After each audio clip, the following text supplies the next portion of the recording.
सध्या कोणत्याही निवडणुका नसताना देखील दापोली शिवसेनेत होणारे पक्षप्रवेश मात्र थांबण्याचं नावच घेत नाहीये। आज देखील दापोलीत नामदार योगेशदादा कदम यांच्या प्रमुख उपस्थितीमध्ये राष्ट्रवादी आणि भाजपाच्या अनेक कार्यकर्त्यांनी शिवसेनेत प्रवेश केलाय। मागील 15 दिवसात झालेला सर्वात मोठा पक्षप्रवेश म्हणून आजच्या पक्षप्रवेशाकडे पाहिलं जातंय। तर आजच्या पक्षप्रवेशामुळे तालुक्यातील राजकीय समीकरणांमध्ये मोठे बदल होण्याची शक्यता देखील व्यक्त केली जाते। रत्नागिरी जिल्हा परिषद आणि जिल्हा नियोजन समितीचे माजी सदस्य श्रीयुत मोहनराव मुळे आणि राष्ट्रवादी युवक काँग्रेसचे तालुकाध्यक्ष श्रीयुत विजय मुंगशे यांनी आज पक्षाच्या अनेक कार्यकर्त्यांसोबत शिवसेनेत प्रवेश केलाय। विशेष म्हणजे राजकीय क्षेत्रात हे दोघेही उत्तम संघटक म्हणून ओळखले जातात। त्यांच्यासोबत आसूद गावचे उपसरपंच राकेश माने आणि आंजर्ले गावच्या सरपंच सौ मेघना पवार आणि उपसरपंच प्रथमेश केळसकर यांनी देखील नामदार योगेशदादा कदम यांच्या कार्यशैलीने प्रभावित होऊन शिवसेनेत प्रवेश केलाय। मागील 15 दिवसात सर्वाधिक चर्चेचा विषय ठरला तो भाजपाच्या स्वरूप महाजन यांचा शिवसेनेतील पक्षप्रवेश। स्वरूप महाजन यांच्या शिवसेना प्रवेशानंतर आज त्यांच्याच नेतृत्वात सारंग गावातील 4 प्रमुख वाड्यांमधील आणि खेर्डी गावातील भाजपाच्या काही प्रमुख कार्यकर्त्यांनी शिवसेनेत प्रवेश केलाय।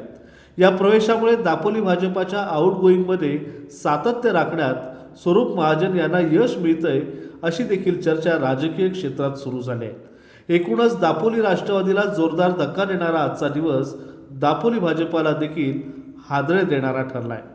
राष्ट्रवादी काँग्रेस पार्टीतून मी आज शिवसेना या प्रमुख पक्षामध्ये आज प्रवेश केलेला आहे। गेली 2004 पासून मी राष्ट्रवादी काँग्रेस पार्टीचा सदस्य होतो। गेली 22 वर्ष मी इमानेद्वारे काम केलेलं आहे। किशोर देसाई, सचिन जाधव आणि आम्ही हे सगळे त्या काळामध्ये एकत्र काम करत होतो। बाकीच्या लोकांनी राष्ट्रवादी पक्ष सोडला, परंतु मी कधीही सोडलेला नव्हता। माननीय संजयराव कदम माजी आमदार हे सुद्धा राष्ट्रवादीतून बाजूला झाले, तरीसुद्धा मोहन मुळे म्हणून ठाम तिथे उभा राहिला। एक आधारस्तंभ म्हणून राष्ट्रवादीला आतापर्यंत मी 22 वर्षे काम केलं। परंतु काम करत असताना मी काय कुणाला दोष देत नाही आहे। मुख्य प्रवाह हा निर्माण झाला दापोलीमध्ये आणि विकासाच्या कामासाठी मी आज शिवसेनेचा सदस्य झालेलो आहे। गेली 40 ते 45 वर्ष माझी मुंबईला शिवसेनेचीच युनियन आहे। स्टार्टिंगपासून मी शिवसेनेचाच पदाधिकारी आहे। परंतु मध्यंतर काळामध्ये आम्ही किशोरबाईंना मदत केली आणि किशोरबाईंच्या वरती अतिशय प्रेम, त्यामुळे 2004ला मी शिवसेना सोडली आणि आता परत मूळ शिवसेनेमध्ये मी आज कार्यरत राहिलेलो आहे।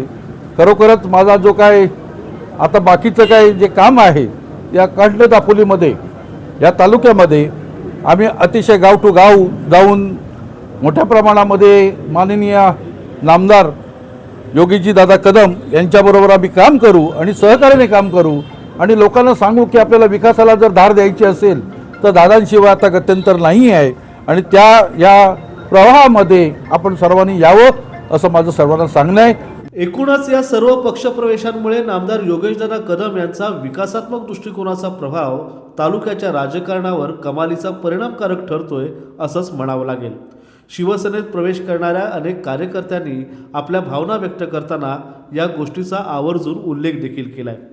तालुक्याचा विकास करताना पक्षीय मतभेद बाजूला ठेवून अन्य पक्षातील कार्यकर्त्यांच्या विकास प्रस्तावाला देखील मंजुरी आणि निधी मिळवून देण्यात नामदार योगेशदादा कदम आग्रही राहतात आणि म्हणूनच विकासाला पक्ष नसतो तर ती जनतेची निव्वळ गरज असते हे ओळखणाऱ्या आणि जाणणाऱ्या नेतृत्वामुळेच कोणत्याही निवडणुका नसताना देखील दापोली शिवसेनेत होणारे पक्षप्रवेश थांबण्याचं नावच घेत नाहीयेत। Prashant Kamble, DNA news, Dapoli.